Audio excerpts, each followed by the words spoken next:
It's not open either, though, just barely ajar so that I can see it's open and nothing else. It would make sense for the library door to be invitingly open, and while this one is not quite that, it's good enough. At the very least, it means that someone is inside and I can ask for directions, no matter how embarrassing that is. I gingerly push on the center of the door with my fingertips, every muscle in my arm ready to pull back at a moment's notice. The feeling of being an outsider to this school can't be shaken from my mind so much that I instinctively fear doing something wrong by entering. The door slowly creaks as if groaning from a deep sleep, though is much easier to open than I'd anticipated. Leaning over and poking my head ever further inside to gain sight of the room as fast as possible, the meek "hello" on my lips is quickly snatched away.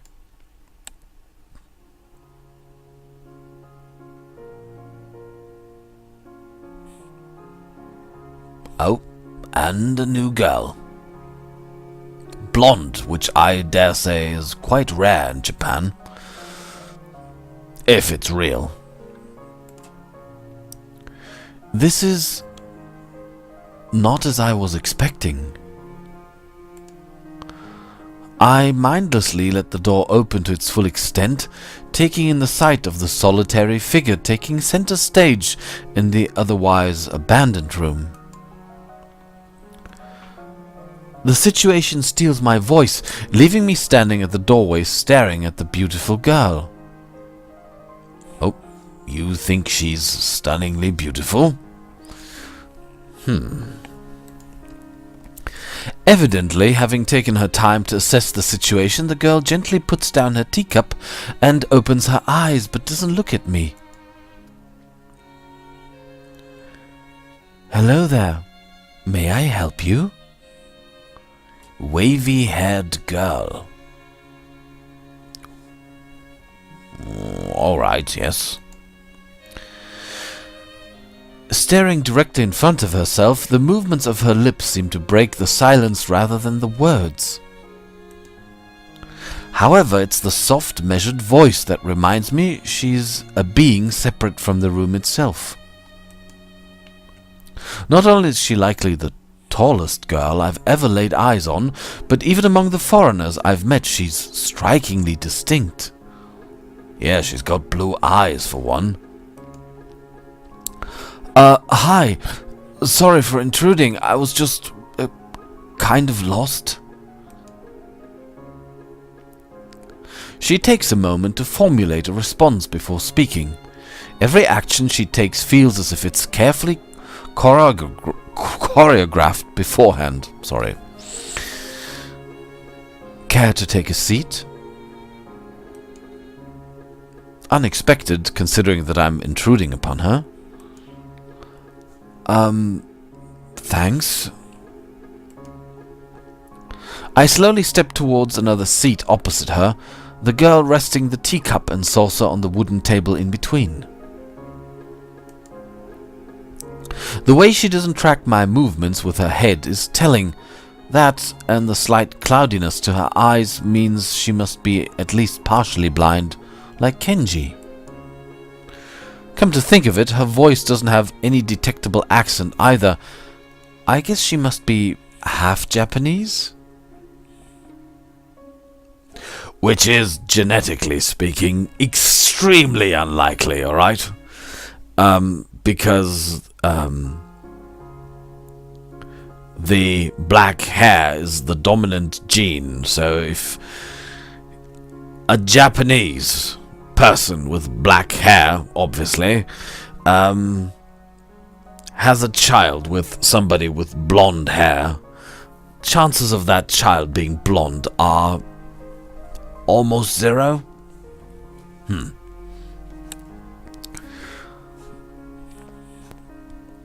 Alright. As I take my seat, her composure takes me slightly off guard. Her air of relaxed confidence makes the silence entirely comfortable. The calming atmosphere is so very different from the student council office. Oh, that's right. Always under pressure. Always under pressure. With Misha bubbling about, like, and Shizune staring at you, going, you need to do this and need to do that, and arms flapping about and causing a hurricane. I take it you're a new student to Yamaku? Yeah, I just transferred in yesterday. I get the distinct feeling my speech patterns don't match the formality of hers, accentuated by her restrained bow of greeting. One which I hasten to match before realizing the futility of the action. I am Lily Satao. Pleased to meet you.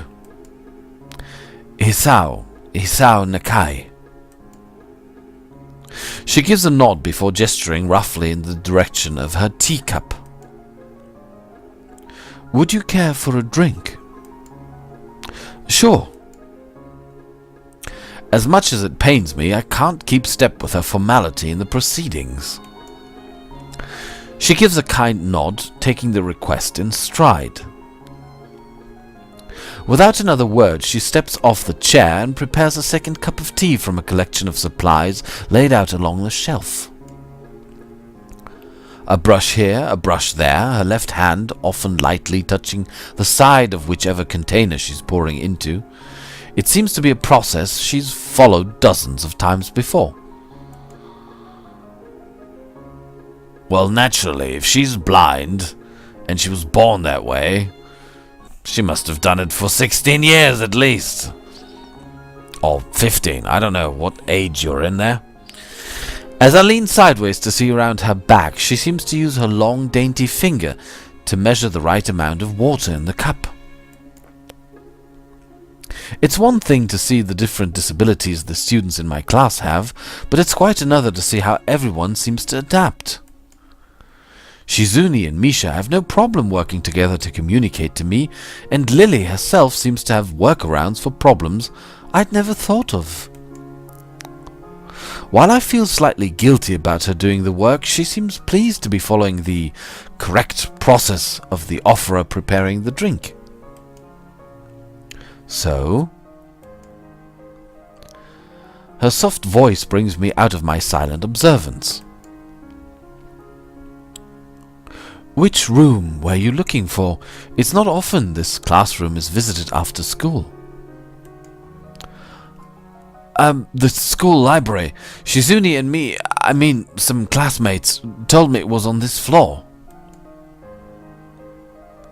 She finishes pouring water into the teacup as she nods, a small metallic tapping coming from the teacup indicating it being stirred.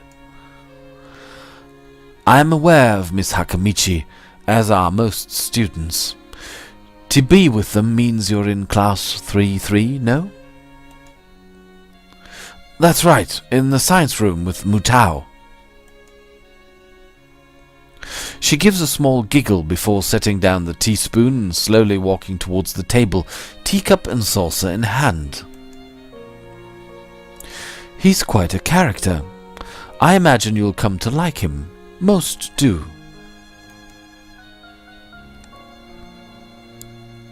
As she sets down the tea, I gently take it and have a sip. I'm really more of a coffee person. Boo!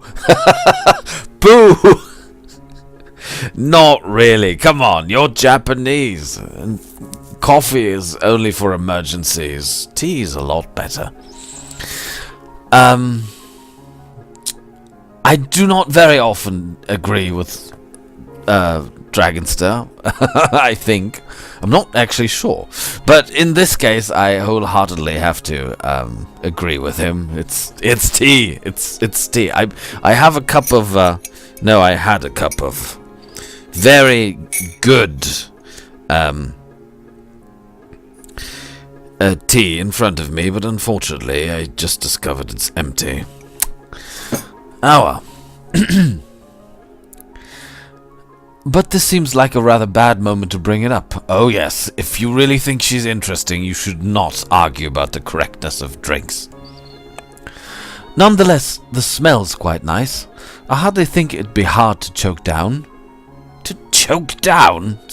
Tess. Thanks, Hisao. It tastes really nice. That seems impolite to a European, but it's probably normal in Japan that you just say the last name. She smiles and quickly waves a hand in front of her face. Lily, please. There's no need to be too formal. She says this in spite of her exceedingly well-bred speech. Oh well. I guess I should try and ask her about herself, as it really does seem as if she's catering to me. So, which class are you from? I imagine it's one of the third-year classes? Correct. I'm in class 3-2, which is on the third floor, same as yours. It's taught by Miyagi, and is specifically for both blind and partially blind students. I see. Sorry. Blundering fool. I feel like slapping myself for the faux pas. Looking at her face, though, she doesn't seem in the least bit put off by it. My, there's no need to change your speech on my account. Sure. Sorry, I guess I'm really showing my newness here. An environment like this would be a big change, so I can't fault you for it. While the same can't be said for everyone, many have come to terms with their conditions. A category which would include her, it seems. All too ready to jump ship from this particular topic, I sedge into another. Do you come here to drink tea often? It's really a nice place. Thinking on it, this might be her version of the place behind my school that I like to have lunch at. I come here fairly often during lunch times. My duties as class representative don't leave enough time for an official club, so a friend and I use this room for having tea. Class representative, huh? Compared to Shizune, her mannerisms seem to be almost completely opposite. While Shizune's blunt and fiercely driven, Lily seems relaxed and calm, almost aloof. Which is fine. I mean, both characters have their ups and downs, though I can understand if he says I can deal better with the second. So can I guess. But I like dealing with the first one too. Come to think of it, she might be useful for a less biased view of the school's clubs. What kinds of clubs are there to join?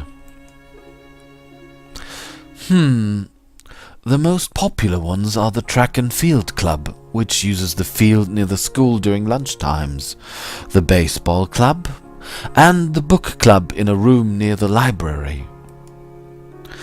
There are also numerous small ones too, though, such as the art and music clubs.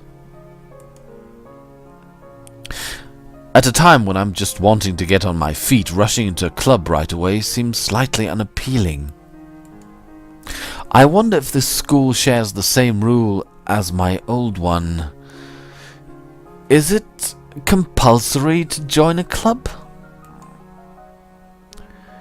It isn't, though it is encouraged. Ah, good. That's a relief. I've really let down my guard around this girl to let such a thing slip out.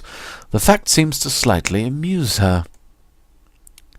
Not wanting my tea to get cold, I finally start drinking it, as Lily does the same.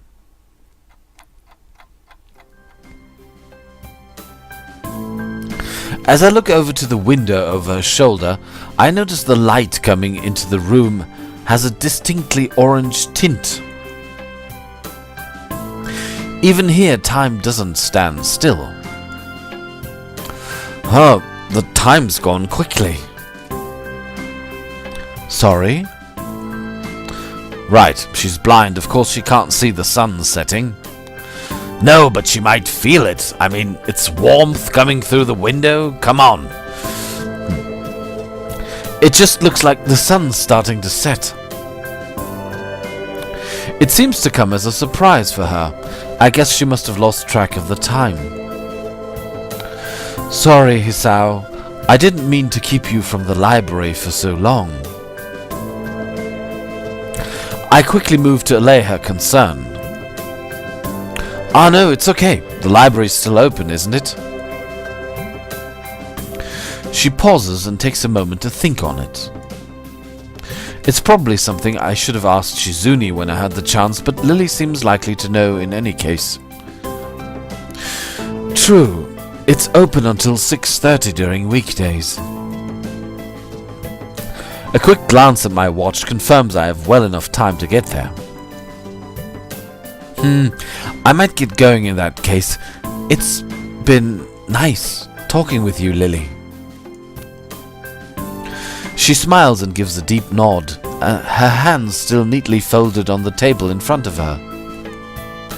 It was my pleasure. Oh, come to think of it. Shall I show you to where the library is?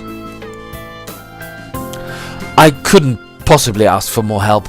I should be able to find it, all right?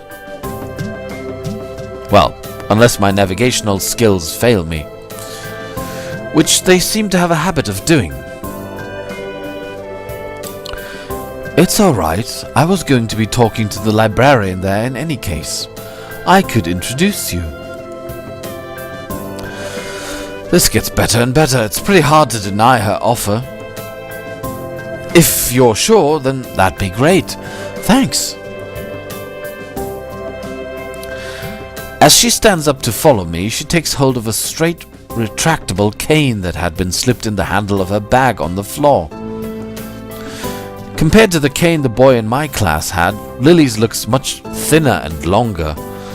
His must be for support, whereas Lily's is for navigation. Together we leave the peaceful room and enter the empty hallway on the way to the library. This picture is impossible. Side by side, my pace carefully slowed to match hers, we slowly walk through the hallway. It doesn't take long for us to arrive at the door to the warm-looking room, apparently situated in the center of the floor rather than either wing. Ladies first. She gives an appreciative smile at the gesture, taking the lead as we file in. To the left is the wooden library counter, with the library proper being on the right. It easily dwarfs my old-school library, with a distinct smell of old books, giving the place an almost old-world air. There don't seem to be a lot of students here. Considering the time, it isn't a big surprise. Everyone's probably either in the school grounds or the dorms. Yuko, are you here? She says it to thin air, since the librarian doesn't seem to be present, and of course Lily can't see this. What's unexpected is that it draws a reaction. What? Something from under the counter thuds against it, followed by a quiet wail. Ah! The origin, apparently the librarian, quickly crawls out and bounces up to extremely rigid attention. Hi, Lily! How can I help you? Her voice is strained in a failing attempt to sound casual, and she's rubbing the back of her head. That's a cute-looking girl. Well, it's a drawing, but still. Good afternoon. What happened just now? I heard a strange sound. It's nothing. I just hit my head. See, I dropped an eraser under my desk, and while I was looking for it, a pencil dropped. And when I was looking for both of them, you came and surprised me. Are you alright? I'm sorry I couldn't know. It's okay. Sorry for making you worry. This is nothing. I've had worse happen to me. Yeah, I do believe that. She's quick to reverse Lily's apologies, almost frantically trying to push aside the possibility that she could be in any way inconvenienced by bashing her head on the counter. Yes, worse things have happened.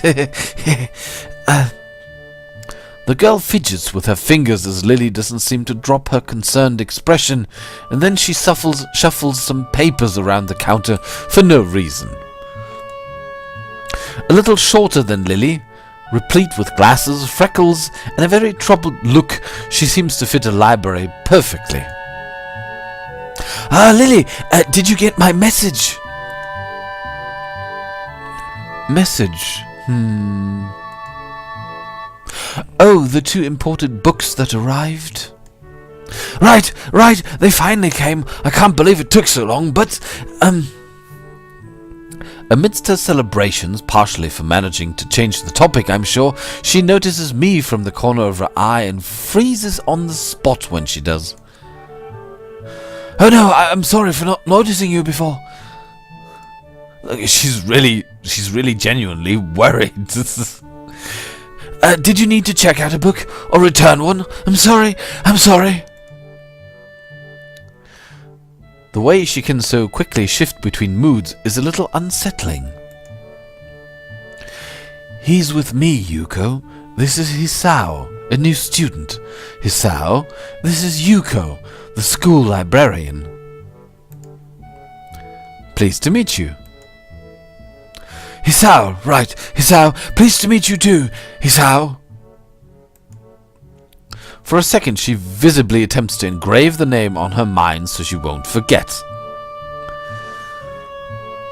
That would be a cute option as well. I mean, I think Lily. I'm out of character now. I'm just thinking that. I mean, this game, if I understand it correctly, is about emotions and relationships and also of tragic events yet to come, maybe. Or possibly violence. Or accidents. I don't know. Maybe the main character is gonna die. I mean, she's blind. She's obviously ADD through the roof. Shizune is deaf. I mean, none of them have a, I would call, serious condition in terms of could be deadly. But Hisao has.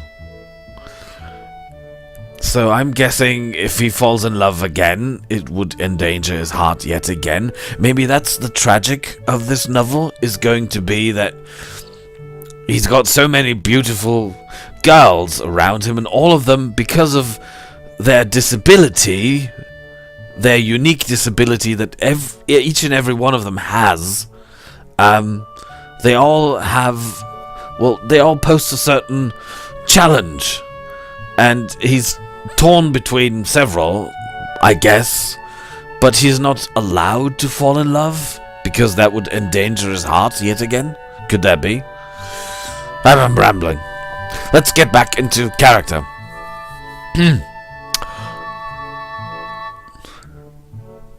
But I like girls like this. This is funny.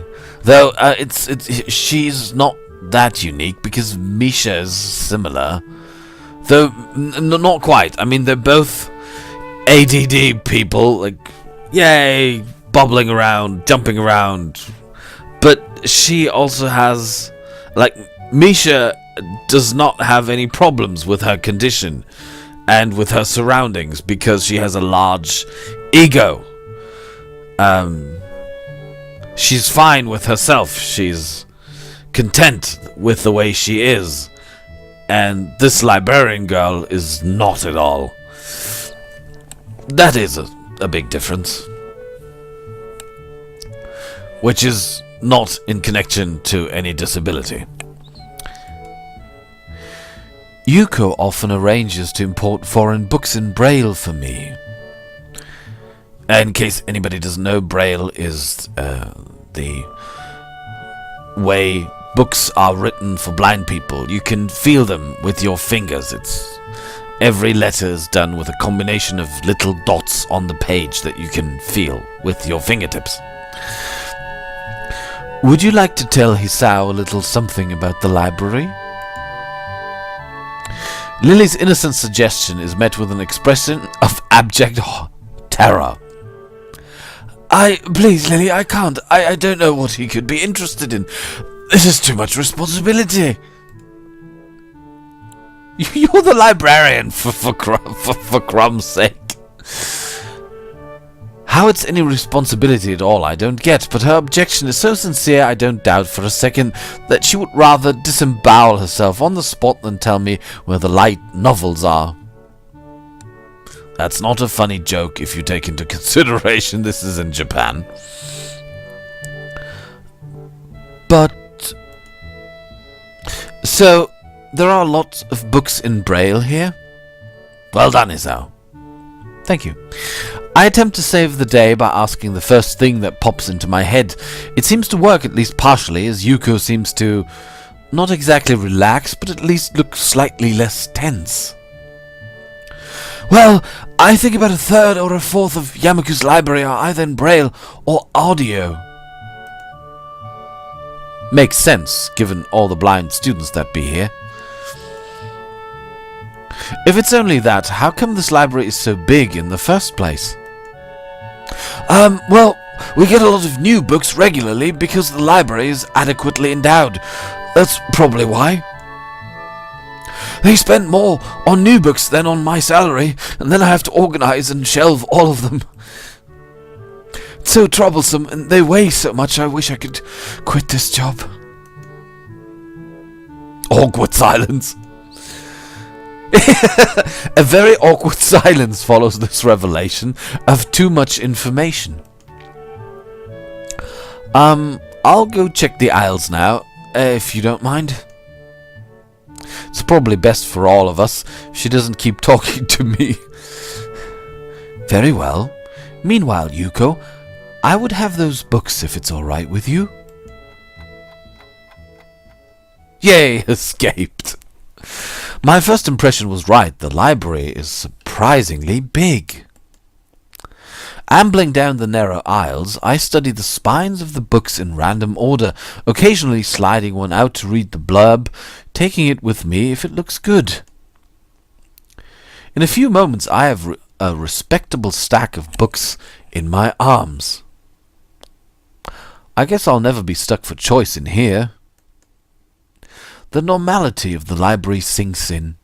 Sure, there are large print and Braille books scattered throughout, but it is what it is, a library. It is as if the calm mood from the room I had tea with Lily in snuck with us in here, unless it was here to begin with. Something about that puts me at ease, just like before. I reach the end of the aisle and find a collection of desks set up for study or personal reading. Going a little further, though, I discover a nice quiet corner at the back. While the rest of the library has the odd student sitting at a desk either reading or stealthily sleeping, the back is pretty much deserted. As I glance around, I see someone who I recognize sitting on one of several bean bags. It's the dark-haired girl from my class, the one who snuck out of the classroom earlier. She looks petrified. Oh my goodness. Though I like the bow tie. Bow ties are cool. If you understand what I just said, then you're my friend. Alright, I guess time's up. This is going to be our next confrontation, I guess. So we're going to leave it here. I really think that might be the tragedy of him falling in love again, but trying to I don't know, fight his feelings, or keep his feelings down, or stay unemotional? Like, does he have to become something like a Vulcan? Because Kolina would kill him, or something like that. Could be. Alright, ladies and gentlemen, Pike is signing off. I'll see you in the next episode.